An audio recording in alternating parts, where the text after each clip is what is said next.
looking for a log. There isn't any there. Oh, maybe some out there in the yard.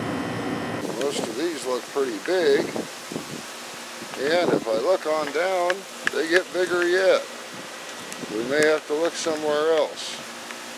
Oh, wait a minute, there's a small one. Let's get that one.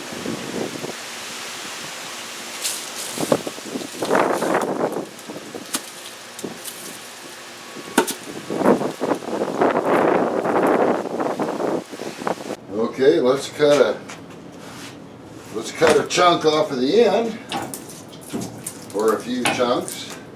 I want to save this crotch for a bowl.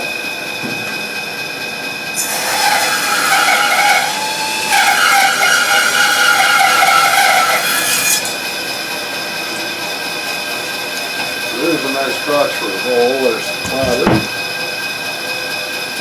Then we'll come down about, well, I want to square that.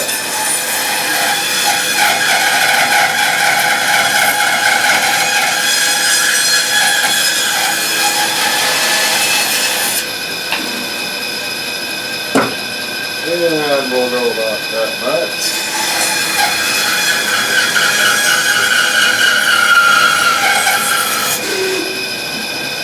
And leave that little stub. Then we'll get the saw out tire.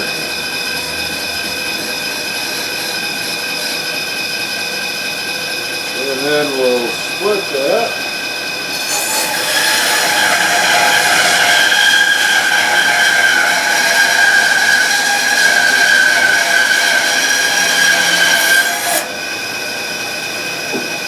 Now we've got two halves to make our bowls out of.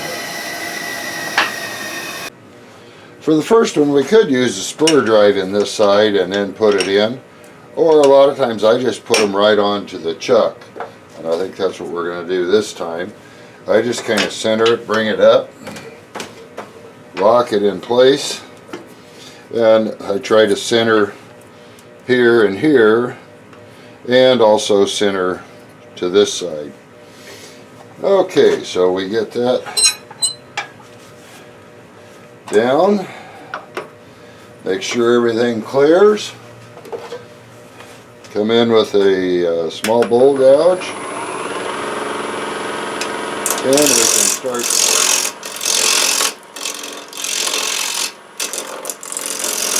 now. You notice I try to come in here from the back, putting my tenon on the bottom. From here I'm trying to come in from this direction. Let's shut her down and see whether our bark is holding. Yep, our bark looks like it's holding pretty good.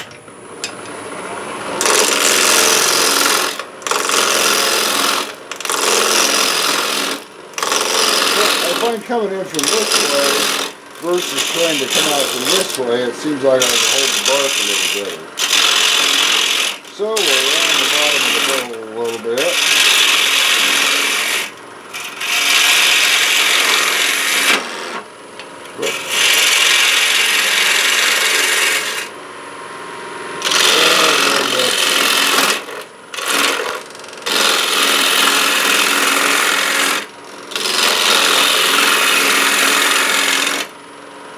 And then we'll get here to where we've got what looks like a nice smooth edge and a transition out into that. We'll shut him down and look at that. Yeah, we're not too bad. We've got a few little tool marks. This here looks pretty good. So let's come in here and try to just take a real light cut and see where we turned out there. That pretty well cleaned it up. And we're about to the bark there, and we're a little past the bark there, and we've got a nice transition for our, I like to use just a squared scraper to put my tenon on. And sometimes I'll go in and take some of that bark off just to make the tenon a little bit tighter. And so we're about ready there. We'll turn him over. Get our tool rest out of the way. Notice my tenon is not too deep to bottom out in the chuck, but a good sized. And when we tighten it down, tighten down on that tenon, that we've got the chuck almost closed, but not quite. So we've kind of made that tenon size to fit. And now we'll be ready to take off the face. Alright, to take off the face of the bowl, I like to get my chuck and my tool rest set out here. Alright, the first thing I like to do on the taking off the face of the bowl is I like to come in here and try to get a little bit of a start going, that I can line this groove up with the inside of the bowl, and then that, now that I've got this groove and this side lined up into one nice form, see, I can almost see where that carries. Now I can see where this side of the bowl carries right on out to the inside of my groove. So I know that all this on out, I know that all the wood past that is going to be wing, and then this will be bowl. Alright, let's work on some wing first. Again, I like to come from the outside.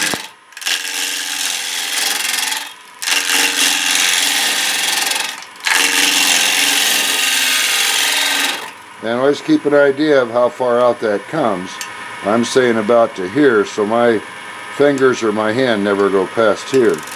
Now, sometimes it's easier to go in here and actually get that bowl edge started with the back of that scraper, or with the inside of that gouge, and figure out exactly where we're at. Then a lot of times I like to go ahead and turn the tool rest more around to this side. Okay, now we can watch the shadow line. Alright, we're cutting down here. We're cutting down here, but we're actually going to be watching the top up here of our shadow as to what we're doing. And now, as we'll see here, see, I'm getting thinner and thinner, and I can see that shadow line going on down. But I'm getting a little bit thicker there, see, so I can go on in. And let's try to take a little more. And see, watching that shadow line, then we can come in here and take a little bit in this direction, do a little bit of a back drag. But you notice that we're watching that shadow line up at the top for most of it. And I've still got my edges on both sides. I got a little bit of fuzz here. I'm a little bit thicker in the center, so that means I need to come out here and start, and then just take a little bit more as I go towards that center. Turn around, come back in, back scrape it a little bit. Now let's see what I've got. Okay, I'm looking a lot better. Now we're ready to do the end of the bowl. Okay, for the end of the bowl, I'll get around to this side. And I usually like to try to shape this edge here a little bit first, just so I have an idea of how deep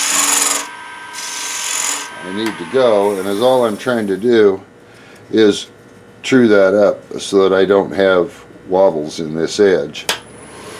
Then once I get to there, I can just start out with my gouge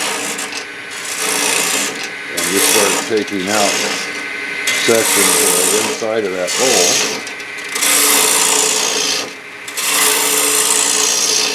And I know that this is the outside of my bowl, and how deep do I want it,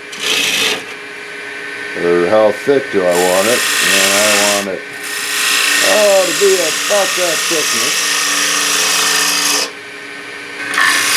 Alright, as we go in here, notice we're bringing that tool around.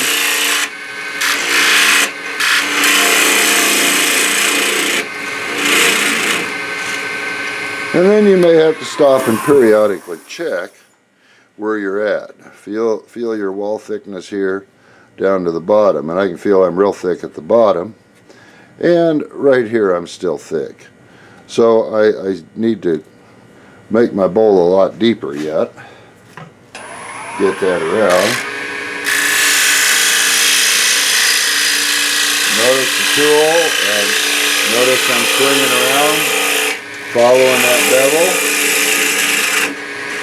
The other thing we can do is we can move our tool rest around again to get in a little bit closer to that bottom, give us a little bit more support.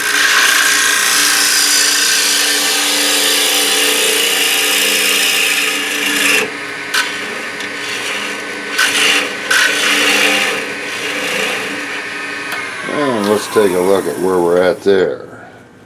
Now my sides are feeling a little bit better. I'm still not quite as deep as I want, probably a little thick yet at the bottom. So we're going to come in, take a little bit off of that side, and we're going to let it take quite a bit out of that bottom.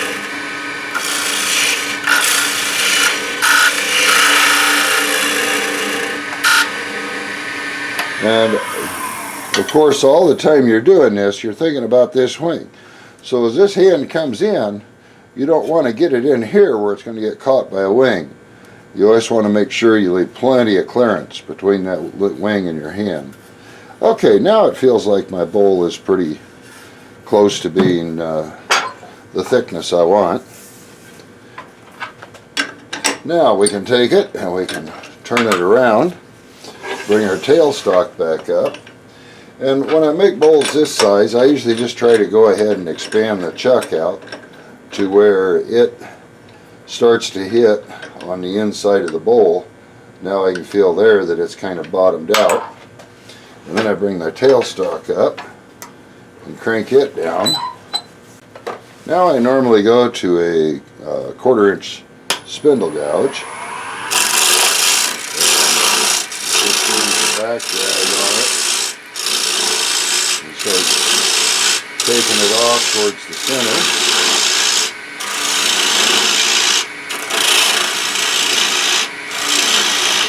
And then I start toning that a little bit.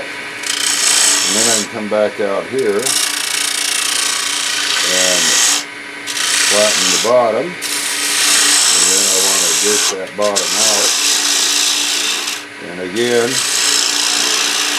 we're making darn sure here that my hand always stays on this side of the tool rest because these wings are coming in pretty close to it.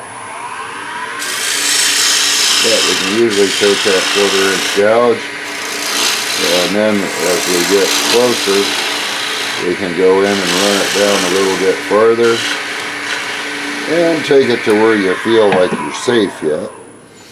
And then I stop there. And then get the tool rest out of the way, and then usually you can just break them off with your thumb, and then a little bit of work with the drill on the bottom. Sander on the drill, and I use it on the edge, come in from the 4 sides, and that pretty well cleans up that bottom. And so there we've got a nice little winged bowl. I normally don't worry too much about sanding. They're green, they're going to warp, but it's a green bowl.